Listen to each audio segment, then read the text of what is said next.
안녕하세요. 책으로 승부입니다. 오늘은요, 중세시대를 지나온 지금 여기에서 우리에 관련된 얘기를 함께 나눠보려고 해요. 중세시대에 어떤 이야기들이 있었는지 먼저 소개를 좀 해볼게요. 코치님들은 중세시대 하면은 어떤 그림이 떠오르세요? 중세시대라고 했을 때 어떤 그림들이 떠오르세요? 중세시대만 갖고 있는 어떤 그런 이미지들 있잖아요.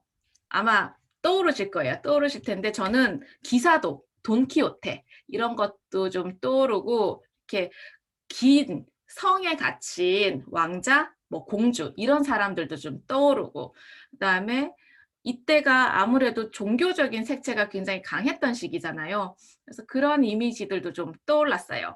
그래서 그런 이미지를 좀 떠올려 보시고 나서 제 얘기를 들어주시면 네, 좋겠습니다.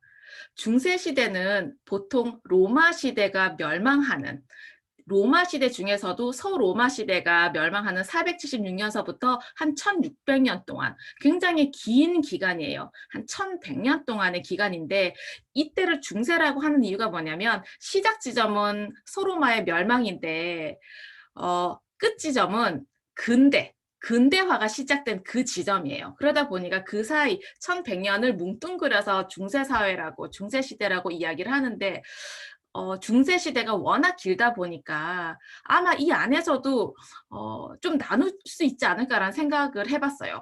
우리나라는 고구려에서부터 무려 조선시대까지 해당하는 기간들이에요. 그러다 보니까 엄청나게 긴 기간을 제가 이 짧은 시간에 좀 말씀을 드려볼게요. 네, 이런 이야기들을 쭉 배웠어요. 우리가 어떤 이야기들을 쭉 배웠냐면 로마가 멸망하고 나서 영국, 프랑스, 스페인, 독일 이런 유럽의 왕국들이 그 모습을 갖춰가기 시작을 했어요. 영국도 뭐 이렇게 왜 근사한 신사들이 아니었고 야만족들 굉장히 힘세고 싸움 잘하는 그런 켈트족에서 시작이 됐고 그 안에서도 여러 야만인들이 서로 뭐 침입하고 다시 튕겨져 나가고 이런 시간들이었더라고요. 그래서 영국은 켈트족으로 이제 시작이 됐고 영국은 브리튼 섬이었는데요. 나중에 잉글랜드로 이름이 바뀌었어요. 잉글랜드는 브리튼 섬 안에 여러 구역 중에 아주 큰 지명인데 그 지명이 이제 대표하게 된 거예요. 그다음에 옆에 있는 사진은 이제 수도사. 워낙에 그 중세 사회를 주름잡았던 교회 수도사가 이제 필사하고 있는 그런 장면이고, 그 다음에 이슬람의 마호메트, 창시자 마호메트도 좀 중요하게 여기서는 여겨져요. 제가 뒤에 가서 조금 더 자세하게 설명을 드릴게요. 그리고 아래쪽에 보면은 동로마 제국, 서로마는 멸망해서 유럽의 여러 나라들로 이렇게 각각의 특색 있는 나라가 됐지만 동로마는 계속 유지가 되었어요. 동로마는 유지가 돼서 비잔틴 제국으로 이름이 바뀌고 비잔틴 제국은 나중에 뭐 콘스탄티노플이라는 도시, 그 이후에는 이스탄불이라는 도시, 그러니까 지금의 터키로 이제 자리를 잡았어요.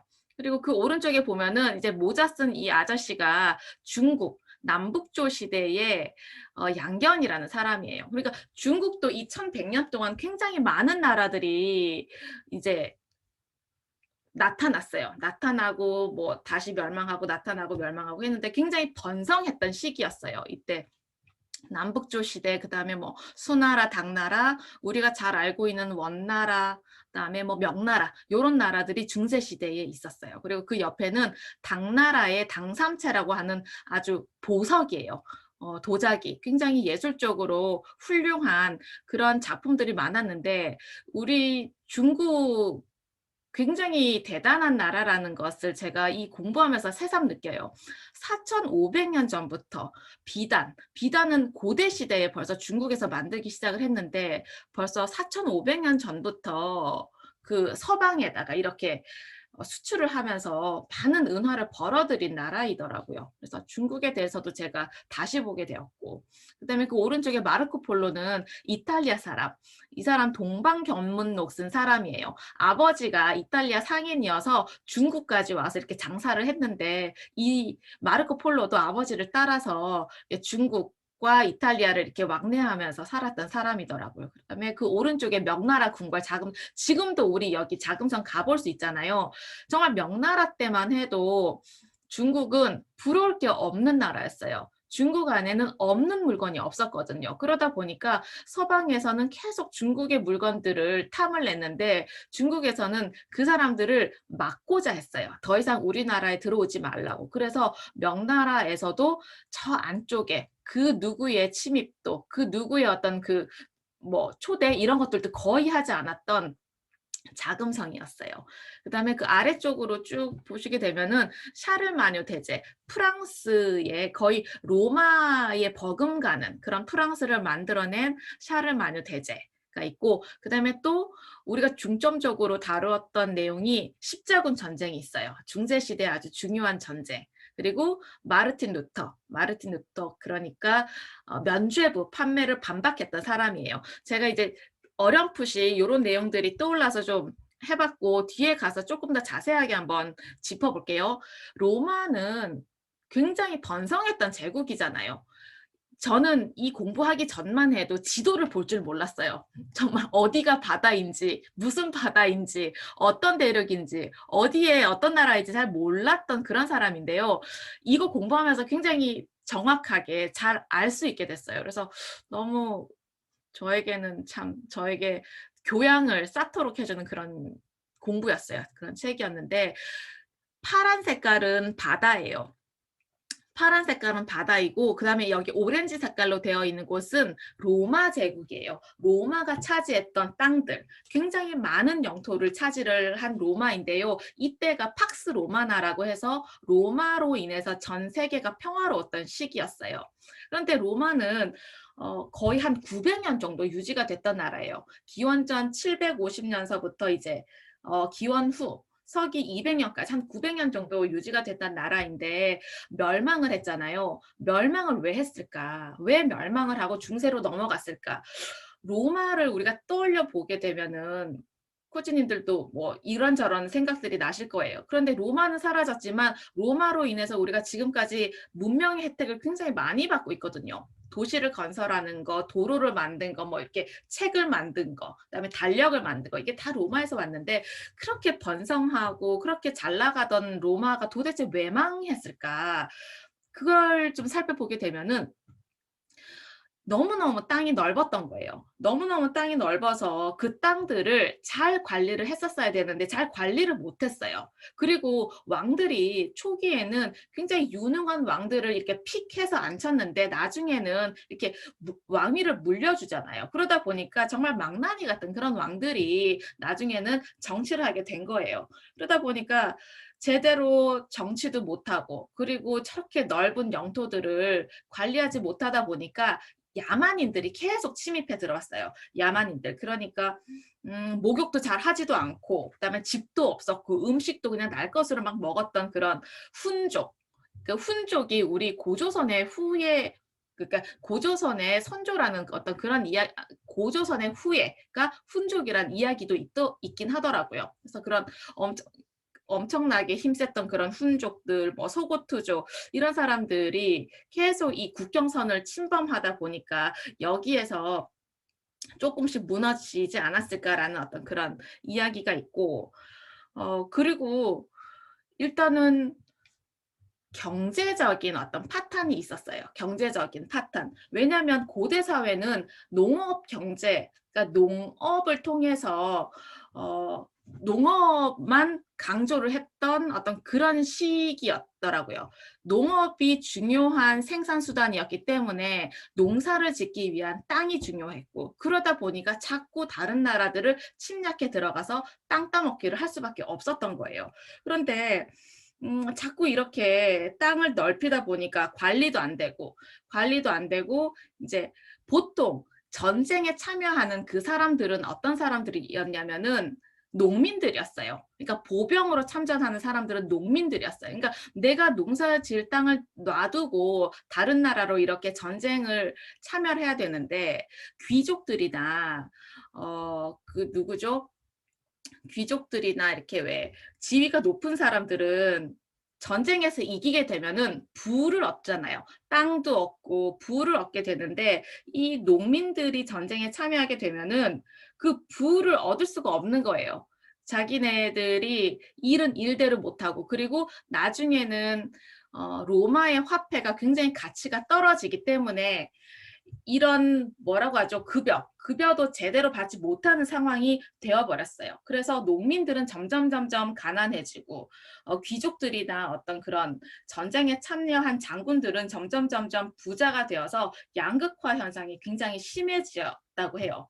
그래서 결국에는 전쟁 포로들이 노예로 일을 했었어야 되는데 이 전쟁에서 포로들을 잡아올 수 없다 보니까 거대한 땅을 이렇게 운영하지 못하고 소작농으로 이 사람들을 이렇게 바뀌면서 농촌도 몰락하게 되고 도시의 경제도 피폐해져서 결국에는 정치적인 붕괴로까지 이렇게 와서 로마가 멸망할 수밖에 없었다라는 이야기가 있고요.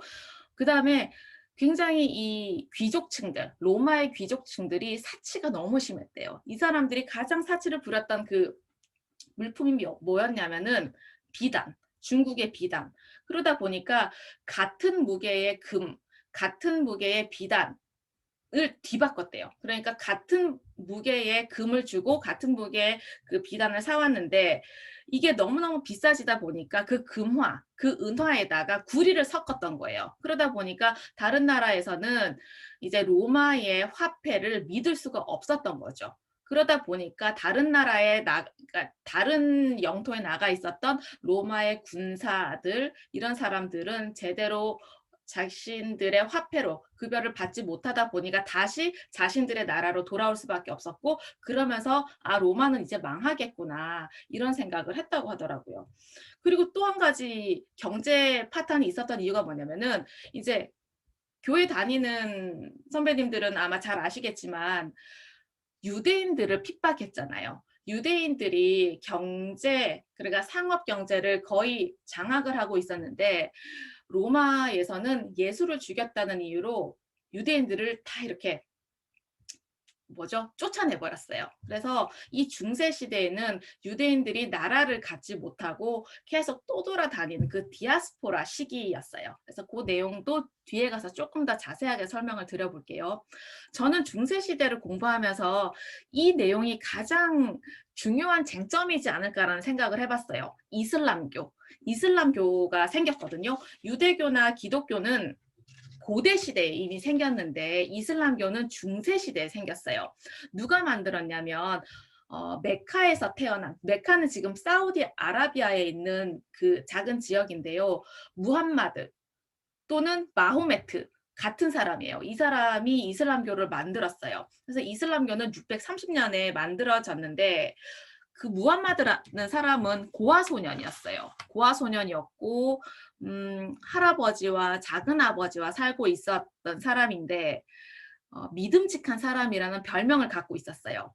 그리고 혼자서 이렇게 고요하게 동굴에 앉아 있는데 신의 목소리를 듣고 그 이슬람교를 세웠다고 전해지고 있어요.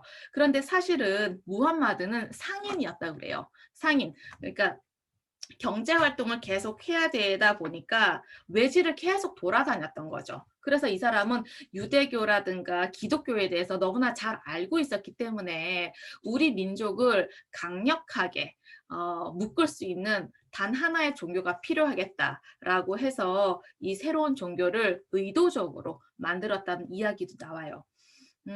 이슬람이 이렇게 생겼잖아요. 630년에 이슬람교가 생겼는데 너무너무 대단한 게 굉장히 짧은 시간에 너무 많은 지역을 차지했다는 거예요.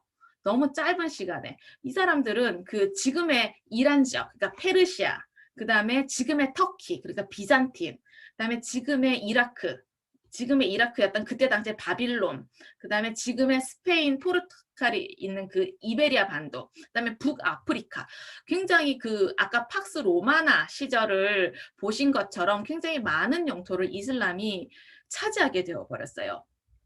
그래서 이슬람 사람들의 목표는 세상의 문명을 이슬람교 안에다가 두는 게 이들의 목표였다고 그래요. 그리고 이 사람들은요, 성스러운 전쟁, 성전의 의무를 굉장히 중요하게 여겼어요. 그래서 굉장히 강했대요. 군사력이 굉장히 강했기 때문에 이렇게 짧은 시간에 엄청난 영토를 차지할 수 있지 않았을까라는 생각을 해봤고요. 그리고 이 사람은, 이 이슬람교 사람들은요, 그러니까 다른 이민족들도 이슬람으로 굉장히 잘 전도를 하고 그 사람들을 이슬람권으로 만들었대요. 그 능력도 대단했고, 그리고 이 사람들의 아주 중요한 특징이 뭐였냐면은 순례를 메카로 오잖아요. 메카는 무함마드가 탄생한 곳이기 때문에 이 메카로 오는 그 길이 해로 바닷길이기도 하고 육로이기도 한데 그 길이 계속 번성할 수밖에 없었대요. 그래서 짧은 시간 안에 아주 강력해지지 않았을까라는 생각을 해봤고요. 그런 데다가 유대인들하고도 친했거든요. 유대인들이 상업 경제를 거의 장악하고 있었잖아요. 그러다 보니까 서로 같이 윈윈할 수 있지 않았을까라는 생각을 해봤어요. 그래서 저는 중세 시대에서 가장 중요한 게 무엇일까 생각을 해봤을 때 이슬람교의 탄생으로 굉장히 어떤 전쟁도 여기서부터 시작이 됐더라고요. 그래서 이유 있는 중세의 전쟁에 대해서 이렇게 쭉 제가 목록을 뽑아봤는데 작은 왕국들이 쪼개져 있다가 서로 이렇게 차지하기 위해서 작은 전쟁들은 아주 많이 일어났어요. 그런데 그 중에서도 꽤나 컸던 전쟁들, 십자군 전쟁은요, 한 2세기, 200년간 계속되었던 전쟁이에요. 십자군은 어떤 사람들이었냐면 기독교의 병사들이었어요. 기독교의 병사들이었는데 누구랑 싸우냐면 이슬람교의 그 군사들, 사라센이라고 하는 이 사람들하고 전쟁을 치렀는데 이유는 무엇이었냐? 예루살렘을 차지하기 위해서였어요. 예루살렘이라는 도시. 예루살렘은 지금 이스라엘의 수도이잖아요. 이스라엘의 수도인 이 예루살렘을 왜 차지하려고 했을까? 그 예루살렘이라는 이 도시는 유대인들한테서도 너무 중요한 도시이고 이슬람교에게도 너무 중요한 도시이고 기독교인들에게도 너무 중요한 도시였어요. 이슬람교에게 교도들에게 중요했던 이유가 뭐냐면 마호메트가 죽을 때 이 예루살렘에서 하늘로 올라갔다고 전해지고 있어요. 그래서 여기는 성도였어요. 이슬람 사람들이 꼭 와야 되는 그런 성도. 그런데 이제 유대인들한테도 너무너무 중요한 도시였는데 그 이유는 뭐냐면 그 다윗이라는 그 왕이 이 예루살렘을 지었기 때문에 유대인들에게도 너무너무 중요한 도시였던 거예요. 그리고 기독교인들에게도 너무 중요한 도시였던 게 그 이유가 예수님이 여기서 십자가에 못 박혀 돌아가신 곳이 바로 예루살렘이었거든요. 처음에는 이 세 종교인들 모두 다 그냥 자유롭게 드나들었는데 이게 나중으로 갈수록 서로 이거를 주인처럼 차지하기 위해서 전쟁을 이제 치르게 된 거죠. 그래서 처음에는 이슬람인들이 이겼어요. 이슬람인들이 이기기도 하다가 나중에는 스페인의 기독교인들이 또 이기기도 하다 그래서 엎치락 뒤치락 계속 엎치락 뒤치락 하면서 200년 가까이 계속 싸웠던 전쟁이 바로 십자군 전쟁이에요. 아마 교과서에서도 우리가 되게 배웠던 기억이 나요. 어렴풋이. 그다음에 또 한 가지 전쟁이 뭐냐면 프랑스하고 영국하고 치러졌던 100년 전쟁.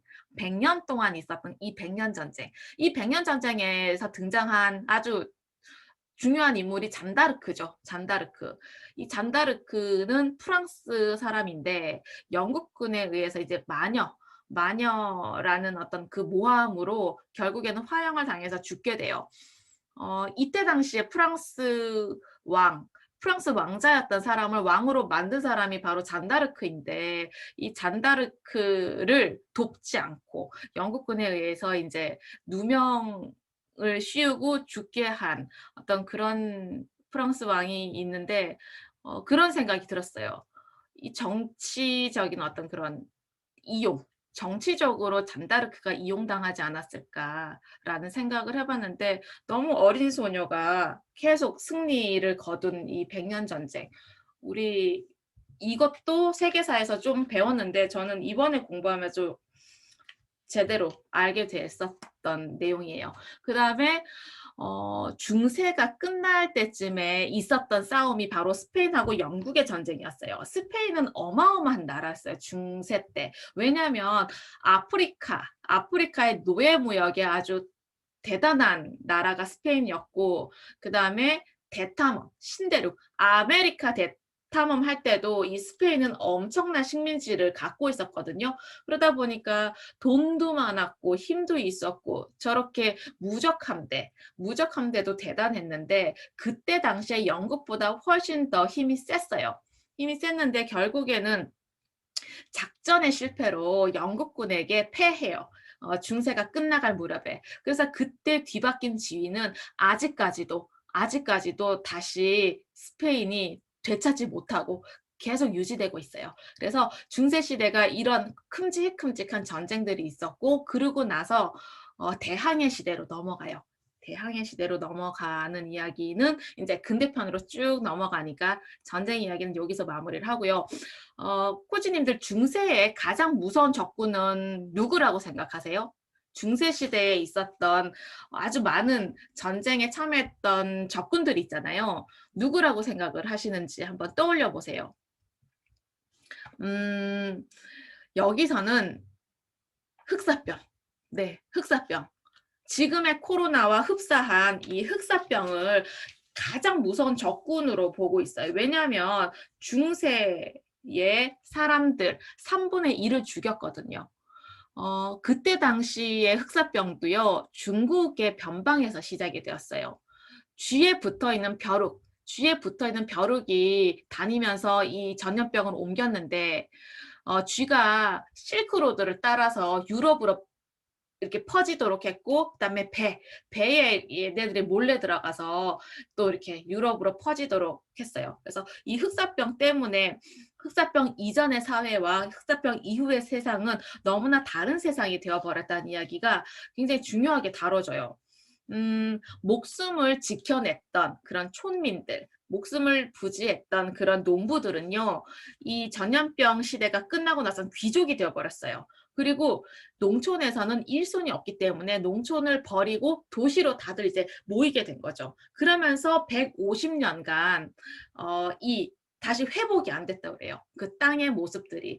옛날에는 촌민들이 살았던 그런 마을들이 계속 이렇게 마을로 유지가 되다가 이 전염병이 터지고 나서는 150년 다 울창한 숲으로 뒤덮여 버려서 회복이 거의 안 됐다고 그래요. 그래서 저 이거 보면서 지금 코로나가 다시 퍼지고 있잖아요. 우리 동네에도 지금 하루가 멀다 하고 꼭 2~3명씩 전염됐다고 이렇게 메시지가 오는데 정말 이 전염병이라는 거, 우리가 이렇게 무서운 전염병을 거의 처음 경험하는 게 아닌가라는 생각이 들어요. 이렇게 백신이 만들어진다 하더라도 자칫 잘못하다가는 확 퍼져서 정말 후유증을 안고서 앞으로 살아갈 수 있지도 않을까라는 생각이 오늘 언뜻 들었어요. 그래서 중세에 이런 무서운 일들이 있었다는 이야기를 좀 나눴고, 그 다음에 이제 마르틴 루터하고 헨리 8세가 나와요. 마르틴 루터는 어떤 사람이었냐면요, 부모님이 그러니까 법조인이 되기를 바랬어요. 이 사람은 독일 사람인데 법조인이 되기를 바랬는데 굉장히 신실한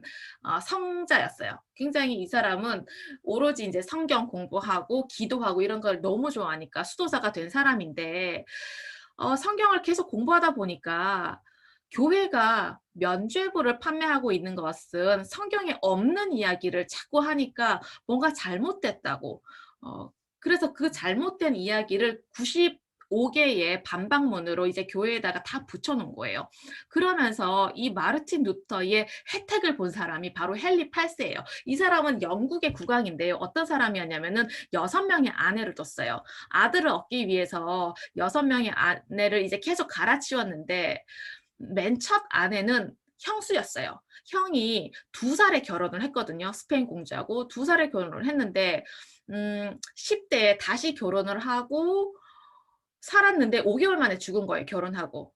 그러니까 청소년, 그러니까 10대에 결혼하고 얼마 되지 않아 죽어버리니까 이 헨리 8세가 형수랑 결혼을 했는데 어거지로 했는데 이거를 무르고 싶은 거예요. 결혼 생활을 유지하고 싶지 않아서 무르고 싶었는데 기존 교회에서는 물러주지 않잖아요. 교황은 허락하지 않잖아요. 그러다 보니까 이 사람은 이제 자기 마음대로 영국 국교회라는 걸 이제 차려놓고 자기 마음대로 이제 계속 6번이나 결혼하고 아들을 낳지 못하는 아내를 막 죽여버리고 이제 이런 횡포를 저지른 남자예요. 그래서 마르틴 루터의 덕을 톡톡히 본 헨리 8세라고 생각을 하고 같이 한번 넣어봤어요.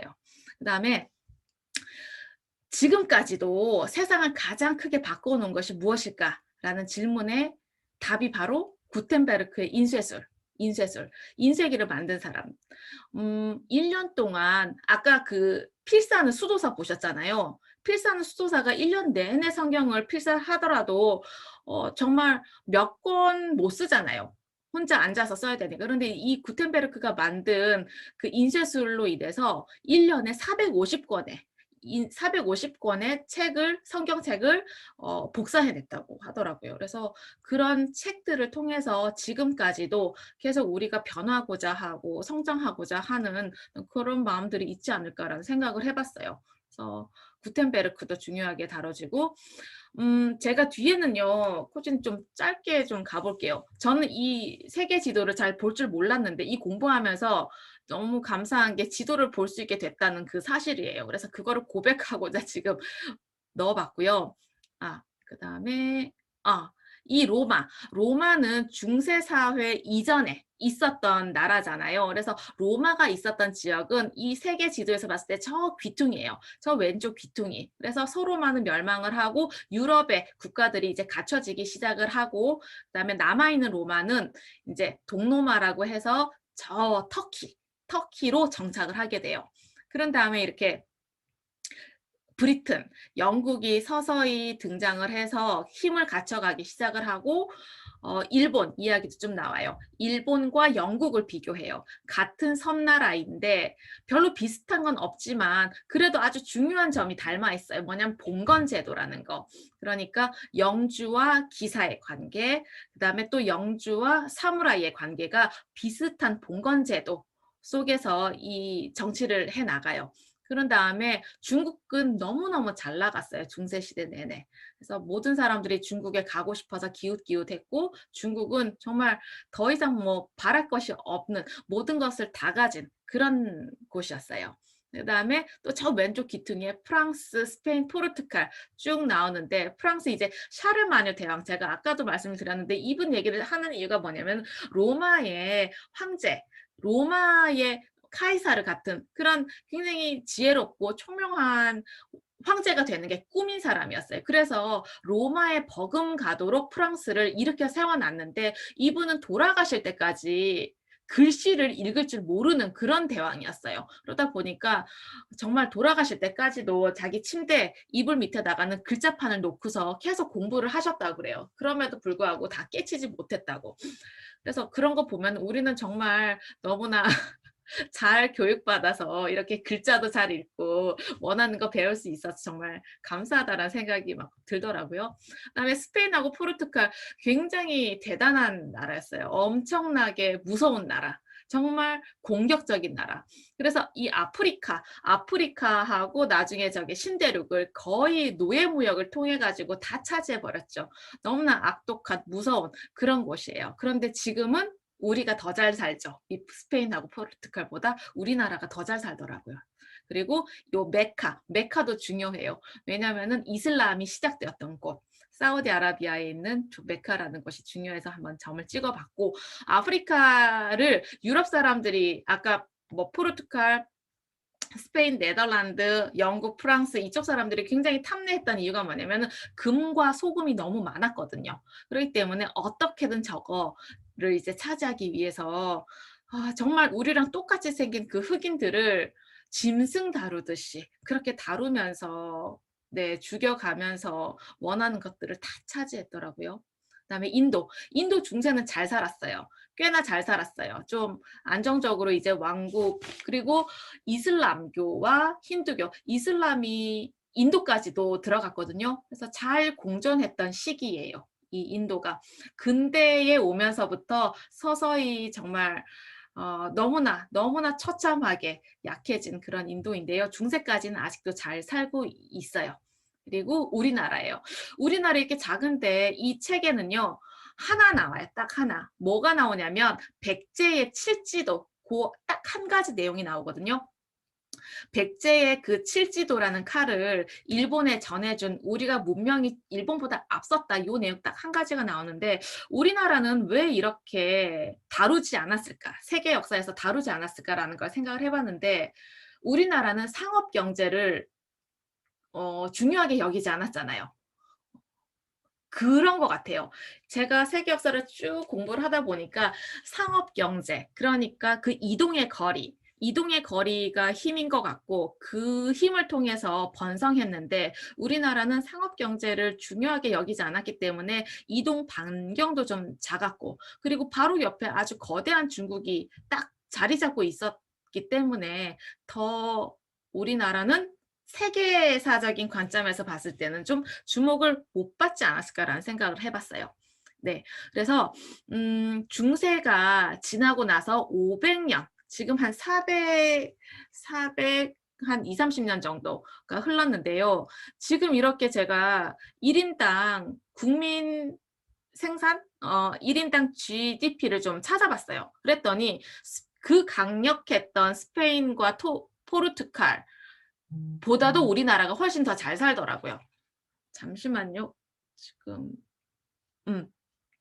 우리나라가 훨씬 더 지금은 더 잘 살고 있고 정말 그때 어마어마했던 터키, 그 다음에 인도보다도 지금 우리나라가 훨씬 더 잘 살고 있어요. 우리는 31,838달러예요. 그러다 보니까 다른 나라들보다는 훨씬 더 국민소득이 높고 그때 영국과 프랑스 굉장히 힘이 강했는데요. 지금 우리나라보다 조금 더 잘 살아요. 조금.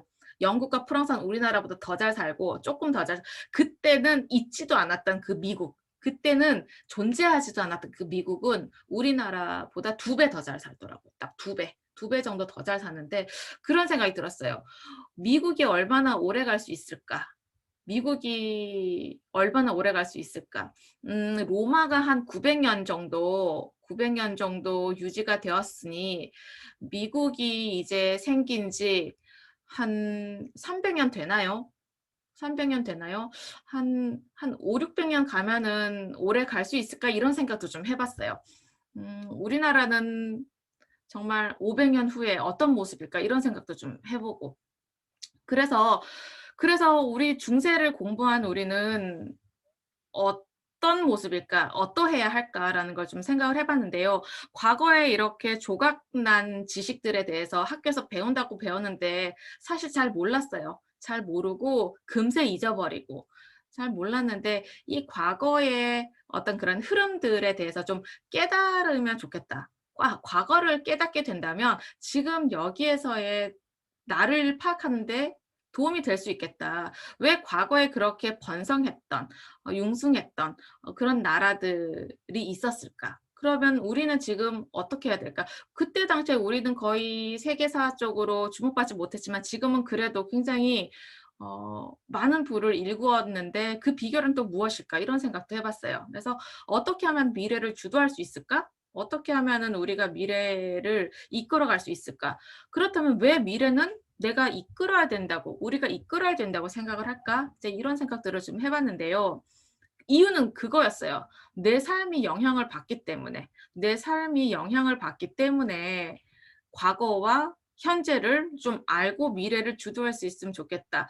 내가 만약에 아프리카에서 태어났는데 스페인과 포르투갈, 뭐 네덜란드 이런 쪽 사람들이 정말 이유도 모르는 채 우리는 당할 수밖에 없는 그런 상황들이 벌어진다면은 죽는 거 말고는 별 수가 없을 수도 있겠다 이런 생각들이 좀 들었어요. 그래서 지금 여기에서 난 뭘 하면 좋을까? 뭘 하면 좋을까? 무엇을 통해서 지혜를 좀 얻고 깨달을 수 있을까? 저는 그렇게 생각을 했어요. 호기심. 가장 슬픈 거는 궁금하지도 않고 호기심도 없는 거. 그러니까 늙어가는 게 호기심도 없고 궁금한 것도 없는 그런 상태이지 않을까? 그래서 호기심을 갖고 뭔가 보이지 않는 힘에 대해서 알고자 하는 어떤 그런 움직임이 있다면 충분히 에너지를 만들어낼 수 있겠다라는 생각을 좀 해봤어요. 제가 빨리 끝낼게요. 어떻게 하면 좋을까? 어떻게 하면은 저렇게 미래를 주도할 수 있고 현재를 파악할 수 있을까? 과거에 대해서 좀 깨달을 수 있을까?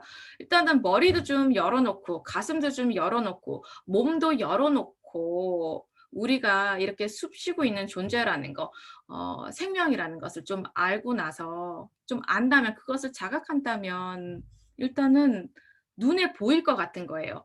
우리가 영향을 계속 받고 있잖아요. 주가의 영향을 받고 있고 수출, 수입의 영향을 받고 있고 그러다 보니까 일단 저는 굉장히 폐쇄적인 환경에서 자라왔고 그런 마인드를 사실은 지금까지도 계속 갖고 있어요. 그래서 아무리 좋다고 해도 제 마음이 잘 열리지 않는 사람이기도 해요. 그런데 이제는 그러고 싶지는 않아요. 머리도 좀 열어놓고 마음도 열어놓고 몸도 내가 원하든 원치 않든 필요하면 기꺼이 움직일 수 있는 그런 사람이 되면 어떨까라는 생각을 해봤어요.